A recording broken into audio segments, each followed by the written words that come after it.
সুপ্রিয় দর্শক, রাজ্যে এখন এসআইআরের হেয়ারিং চলছে এবং সাধারণ মানুষ কিন্তু নোটিশ পেয়ে সেই হেয়ারিংয়ে হাজির হচ্ছে। তারা বিভিন্নভাবে ভোগান্তির শিকার হচ্ছে এবং সাধারণ মানুষ চরমভাবে বিপর্যস্ত। আপনি যদি মনে করেন যে আপনার হেয়ারিং নোটিশ আসেনি এবং আপনি খুশিতে থাকেন, সেটা আপনার জন্য খুশির কারণ নয়। কারণ নির্বাচন কমিশন সূত্রে খবর, আরও লক্ষ লক্ষ নোটিশ কিন্তু সাধারণ মানুষের নামে আসতে চলেছে। আপনি বাড়িতে বসেই আপনার মোবাইল অথবা কম্পিউটারের মাধ্যমে আপনার নামে নোটিশ এসেছে কিনা সেটা দেখতে পারবেন এবং সেই সঙ্গে দেখতে পারবেন হিয়ারিংয়ে কোন কোন ডকুমেন্ট নিয়ে আপনাকে হাজির হতে হবে, কোন দিনে হাজির হতে হবে, সমস্ত কিছু কিন্তু এই ভিডিওতে পেয়ে যাবেন। ভিডিওটা প্রথম থেকে শেষ পর্যন্ত দেখুন, তাহলে কিন্তু আপনি বাড়িতে বসে নিজেই আপনার হিয়ারিং নোটিশ এসেছে কিনা সেটা চেক করতে পারবেন।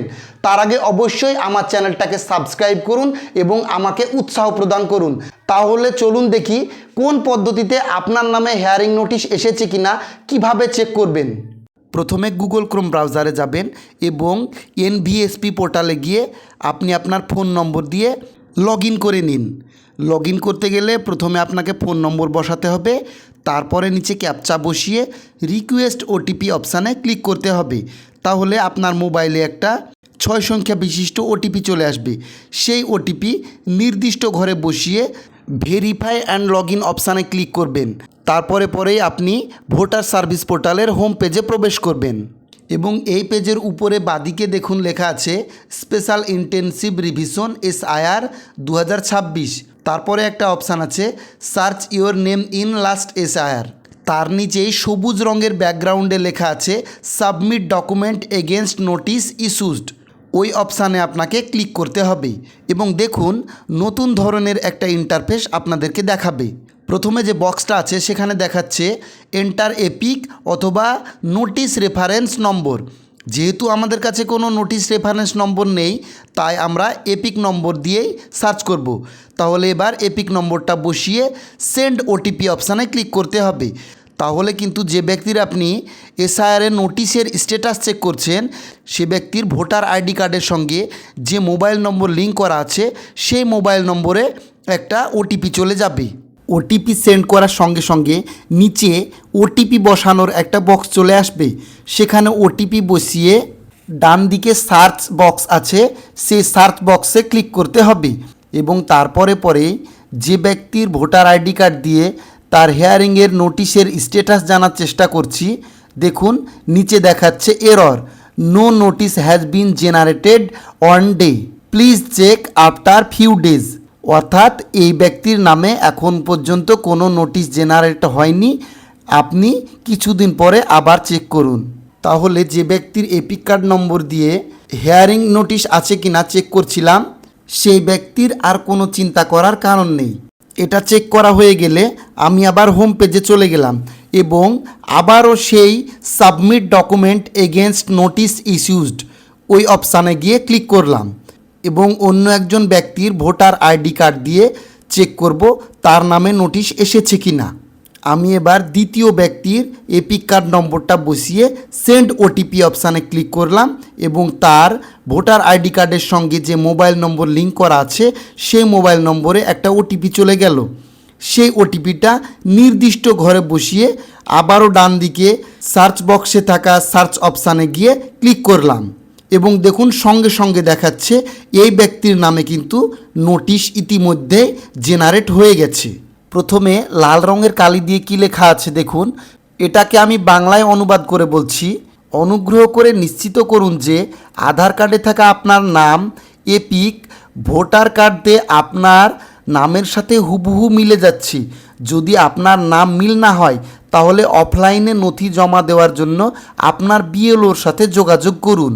যারা আমার ভিডিও দেখছেন তাদের উদ্দেশ্যে আমি বলছি, এখানে যাই বলুক না কেন বিএলওর সঙ্গে পরামর্শ না করে কোনো কাজ করবেন না এবং কোনো ধরনের ডকুমেন্ট আপলোড করবেন না, না হলে আপনি সর্বস্ব খোয়াতে পারেন। এবারে নিচে দেখুন যে ব্যক্তির ভোটার আইডি কার্ড দিয়ে তার হিয়ারিংয়ের স্ট্যাটাস দেখার চেষ্টা করছি, তার নাম, তার রাজ্যের নাম, তার এপিক নম্বর, তার পার্টের সিরিয়াল নম্বর, এসি নেম অর্থাৎ বিধানসভার নাম, তারপরে দেখুন তার হিয়ারিং কবে হবে সেই তারিখটাও কিন্তু এখানে দেখাচ্ছি। তার নিচে আছে তার পার্ট নম্বর এবং নাম, অর্থাৎ তার পোলিং স্টেশনের নাম। এবার তার নিচেই 1 নম্বর দিয়ে একটা লেখা আছে, দেখুন এটা বাংলায় আমি বলছি। আপনাকে এমন একজনের সাথে ছেলে অথবা মেয়ে হিসেবে যুক্ত করা হয়েছে যাকে আরও 6 জন পিতা হিসেবে দাবি করেছেন, যা সম্ভবত ভুল মিলের সন্দেহ তৈরি করে।